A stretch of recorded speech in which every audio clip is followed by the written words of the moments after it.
ஆயுர்வேதம் ஒரு பொக்கிஷம், நம் ஆயுள் நீட்டக்கும் அற்புதம். டாக்டர் ஸ்ரீவர்மாஸ். அனைவருக்கும் வணக்கம்.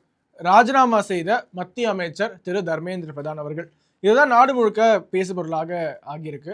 இது பற்றி பல்வேறு நபர்களுக்கு நிறைய கருத்துக்கள், உங்களுக்கு நிறைய கருத்து இருக்கலாம். ஆனால் கடைசி வரைக்கும் கொஞ்சம் மிஸ் பண்ணாமல் பாருங்க.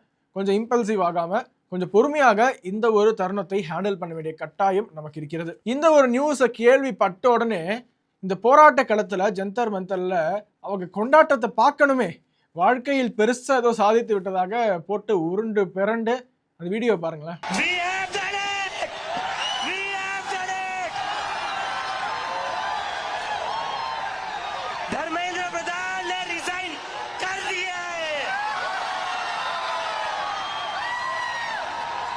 இவர்களால இதுக்கு முன்னாடி இந்த ஆம் ஆத்மி கட்சியை சேர்ந்த பலரும் தான் காக்ரோச் ஜனதா பார்ட்டியோட டாப் பிராஸ்ல இருக்காங்க. அவர்களுடைய ஸ்போக்ஸ் பர்சன்ஸ்லேருந்து ஃபவுண்டர்லேருந்து அனைவருமே ஆம் ஆத்மி கட்சியை சேர்ந்தவர்கள்.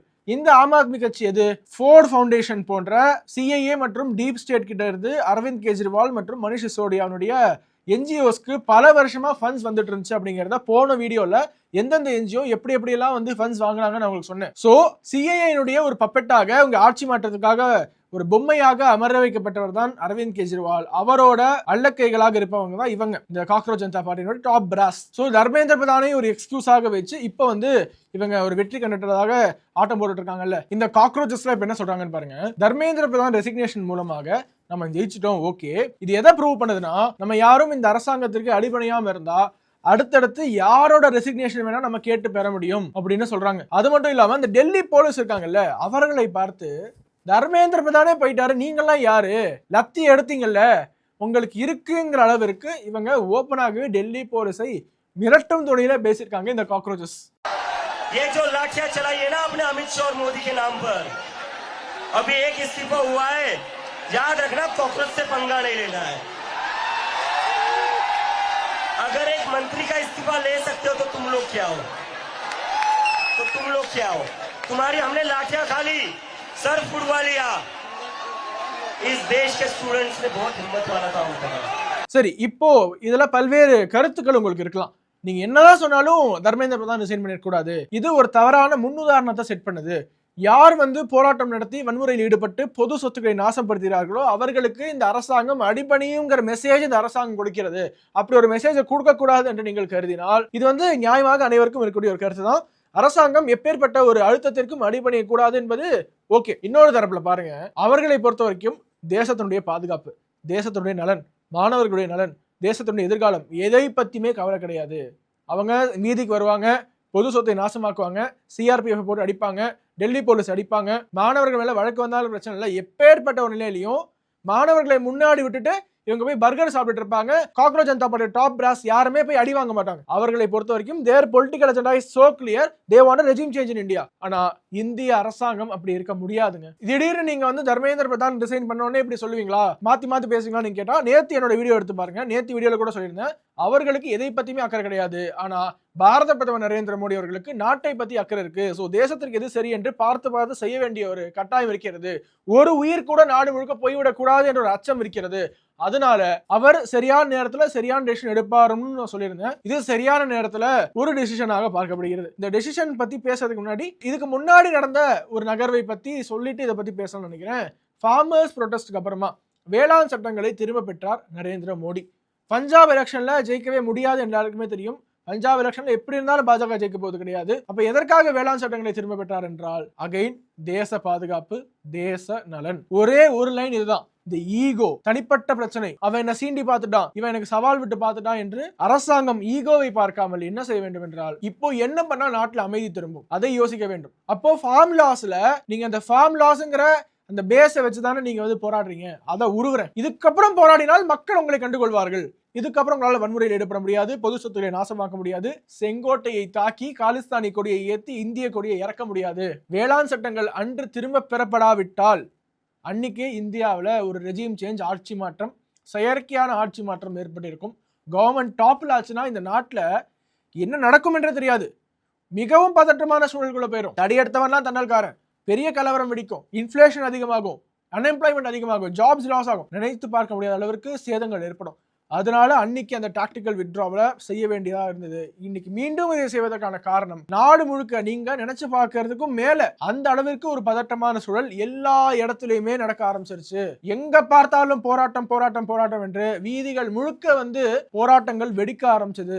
பொது சொத்துக்கள் நாசப்படுத்தப்பட ஆரம்பிச்சது. ஒரே ஒரு வீடியோ காட்டுறேன். பீகார்ல இந்த போராட்டம் பொது சொத்துக்கள் எப்படி நாசப்படுத்துறாங்கன்னு பாருங்க. பீகார்ல இன்னொரு போலீஸ்காரர் ப்ரூட்டலா அட்டாக் பண்ணப்பட்டு படுகாயம் அடைஞ்சிருக்காரு. நேத்துக்கு நைட்டு ஒரே ஒரு டாமினோஸ் பீஸா டெலிவரி காரரோட அந்த டெலிவரி பைக்கை அட்டாக் பண்ணி பல போராட்டக்காரர்கள் என்ன பண்ணிருக்காங்க, பீஸாவை திருடிட்டு போயிருக்காங்க. ஸோ கம்ப்ளீட்டா கொஞ்சம் கொஞ்சமா இது பரவி கொல்கத்தா, பெங்களூரு, பூனே, மும்பை என்று அனைத்து நகரங்களிலுமே போராட்டம் போராட்டம் போராட்டம் என்று நாடே கொஞ்சம் கொஞ்சமாக இதை எப்படியாவது நரேந்திர மோடி அவர்கள் கட்டுப்படுத்த வேண்டும் என்பதற்காக தான் இந்த பிளாட்ஃபார்ம் தர்மேந்திர பிரதான் அப்படிங்கிற அந்த பிளாட்ஃபார்மை உருவ வேண்டிய தேவை மோடிக்கு இருந்தது. ஷேக் ஹசீனா செய்த தவறை மோடி செய்யக்கூடாது என்றும், நீங்க அரகண்டா இருந்தீங்கன்னா காலப்போக்கில் மக்கள் அரகண்ட் நினைச்சு அந்த ஆட்சியாளர்கள் தூக்கி எறியப்படுவார்கள். இதை மோடி அவர்கள் ரிப்பீட் பண்ணக்கூடாது என்று நிறைய இன்டெலிஜென்ஸ் இன்புட் இருக்குங்க. நிறைய இன்டெலிஜென்ஸ் இன்புட். இன்னொரு போட்டோ காட்டுறேன். SIMI students Islamic movement of India, இந்தியாவால தடை செய்யப்பட்ட அமைப்பு. அவங்க நீட்டுக்கு எதிராக போராடிட்டு இருக்காங்க. இன்னொரு முக்கியமான ட்வீட் உங்களுக்கு காட்டுறேன். விஜய் பட்டேல் என்பவர் ட்விட்டர்ல ரொம்ப ஆக்டிவா இயங்கிட்டு இருந்தவர். இவர் தான் அபிஜித் தீபிகேவுக்கும் ஆம் ஆத்மிக்கும் எப்படி சிஏஏ டீப் ஸ்டேட்டோட கனெக்ஷன் இருக்குங்கிறத ரொம்ப ஆதாரப்பூர்வமாக சொன்னவர். இந்த ப்ரொட்டஸ்ட்ல அடுத்தடுத்து என்ன நடக்கும் என்பதை இவர் முன்கூட்டியே கணிப்பாரு. அதே மாதிரி நடக்கும்.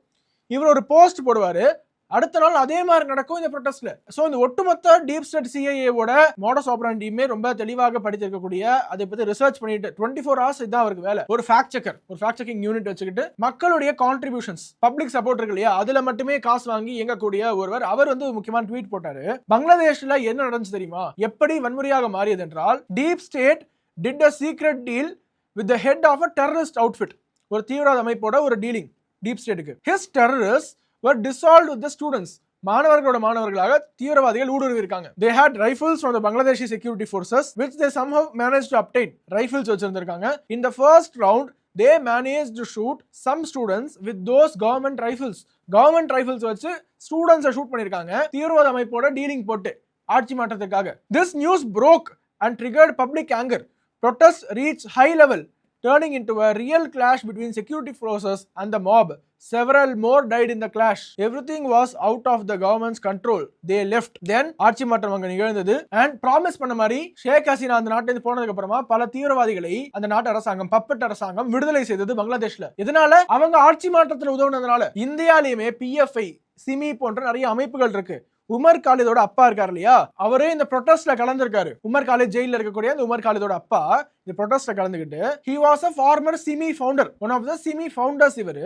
And PFI became their new avatar after the ban. சிமியோட புதிய அவதாரமாக தான் PFI உருவானது, பாப்புலர் ஃப்ரண்ட் ஆஃப் இந்தியா. அதையும் இப்போது அரசாங்கம் தடை செய்திருக்கு. சோ இதுக்கப்புறம் நான் எதுவும் சொல்லணும்னு இல்ல, உங்களுக்கே புரிஞ்சிருக்கும்னு நினைக்கிறேன் அப்படின்னு ஒரு ட்வீட் போட்டிருக்காரு. So very very very very டேஞ்சரஸான சிச்சுவேஷன் நோக்கி இந்தியா, ஒட்டுமொத்த இந்தியாவும் சென்று கொண்டிருந்ததுனால, நிறைய இடத்துல வன்முறை வெடிச்சிடக்கூடாது என்பதனால ஒரே ஒரு புல்லட் ஃபயர் ஆனா போறோம். நான் ஃபர்ஸ்ட் டைம் சொல்லிட்டு இருக்கிறது, ஒரே ஒரு புல்லட்டுக்காக தான் அவங்க இயங்கி கொண்டிருந்தாங்க.